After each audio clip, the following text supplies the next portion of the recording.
Happy holidays, everybody. I'm Scott Drewno, co-owner and co-chef of Chico. We're here at Chico today to showcase some amazing products from ProFish.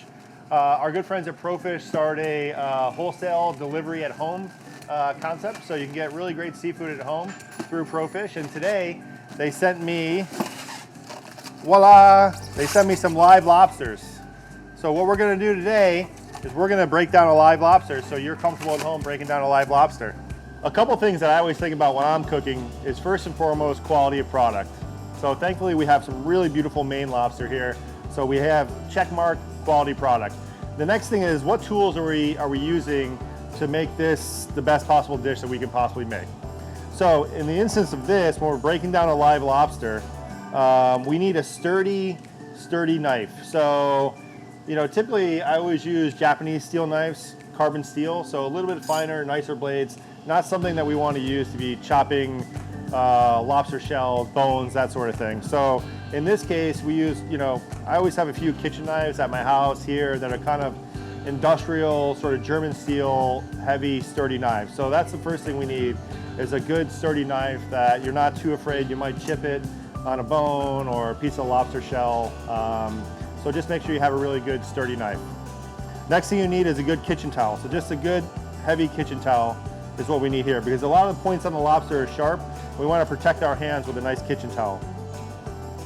So what we're going to do with the lobster today is we're going to cook it separately. So what happens is that the tail part on a lobster, the shell is very thin, so the tail meat cooks very quickly, whereas the shells on the claws are very thick, so they take a little bit longer to cook. So what I like to do is cook them separately together in the pot. So we start the shells, we start the claws first, then move into the tails. The whole process takes about 10 minutes on the cook. So what I have here is a pot of water that we've brought to a boil, and we've seasoned with bay leaves, lemons, celery, onions, carrots, black pepper, and you can do a little Old Bay in there if you're all from Maryland. Just season that nicely so that when we cook the lobster, it'll take on some of this beautifully seasoned water.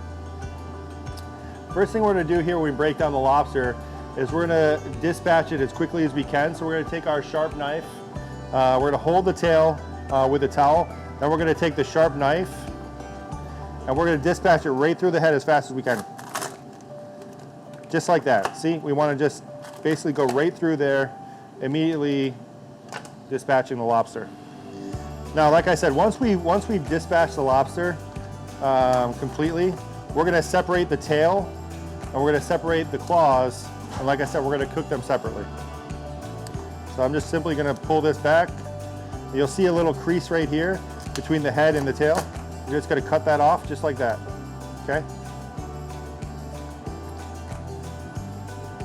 Next thing we want to do is take the claws off. So you can come right in here and just take your sharp knife and cut the claw there. And we're going to flip it over and do the other side. Right at the joint there, and your knife will go right through there. So now you're left with the two claws and the tail and the head. And we will cook the head as well. We can make stock out of that. We can make soup out of it. There is a lot of meat. If you're really tenacious, you can get all the meat out of the legs. The next thing we need is a timer. So we use a timer all day in the kitchen. So it's really important that we set a timer for this. So we're going to add the tails in. We're going to add the claws in, and we're going to set a timer for 10 minutes. So a nice pot of boiling water, add the claws. When this hits 6 minutes, I'm going to add the tail.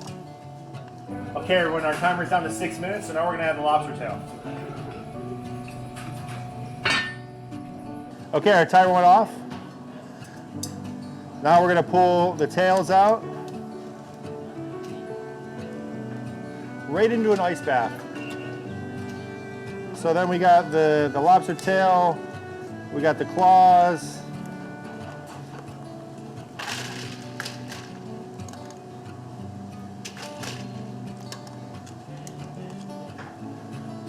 lobster body.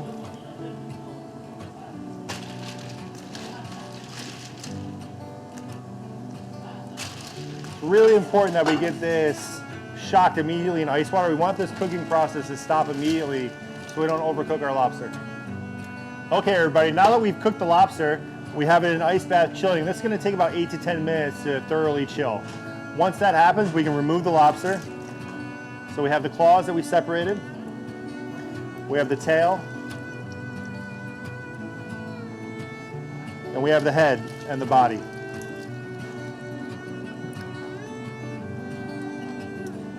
Okay, head and body. A lot of times what we do with this is we'll make stock out of this. You can have the rosac and the tamale on the inside. Really good eating if you're down with that. But a lot of times what we do with this is we'll use this to make a really good lobster stock. So we can make lobster bisque, lobster soup. You can break apart these and kind of suck the meat out. It's a little labor intensive, but the reward is there for sure. Next up we have the tail, okay? The tail, what I like to do again, get a nice heavy kitchen towel. Put the tail so the bottom is facing towards you. And all you have to do is push from the sides and you're gonna hear it crack. Then all you have to do is open it with the towel and the tail is gonna pop right out. And the tail is gonna pop right out. That's, you know, and this tail is a little soft, a little tender. Perfectly cooked lobster tail on a 2-pound lobster, about 5.5 to 6 minutes. If you're using smaller lobsters, pound lobsters, pound-and-a-quarter lobsters, you're gonna wanna reduce that cook time a little bit, but definitely still apply the same principle of cooking the claws and the tail at separate times. Again, these shells, really beautiful stock. You can make a really delicious soup out of that. Okay, so after we have the tail separated, we're gonna move on to the claws. So the claw is a little more challenging, a little bit thicker shell, a little bit spinier area, so be careful with your hands. So I wanna just grab the knuckle, this is called the knuckle part. You wanna grab the knuckle with your towel, then cut off the rubber band, let it fly wherever it goes in your kitchen.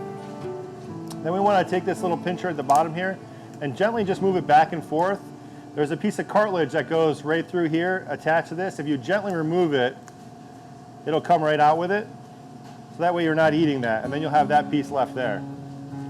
Next thing we do is we just want to kind of break the shell right here. Tap it a couple times, don't hit it too hard.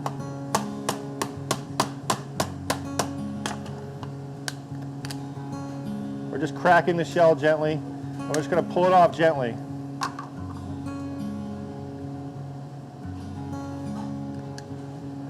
Kind of put your finger in there. So you want to have that a whole intact claw right there. Okay, now after we have the tail separated, we have the claw separated, we're going to move on to the knuckle. The knuckle is really the most challenging part. It's really, the shell is thick and spiny. So you want to be really careful when you do this part. Best thing to do is put it in a kitchen towel and use a pair of kitchen shears.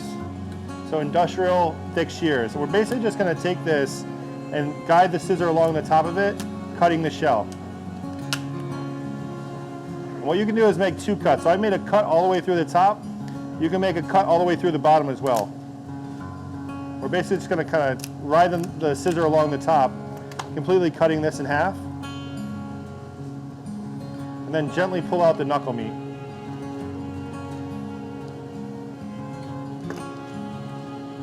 So what you'll have is your claws, your tail, and your knuckle meat, all ready to cook in whatever style you want to cook it. We're here today at Chico Capitol Hill, our home, broadcasting to you at your home. It's so stupid.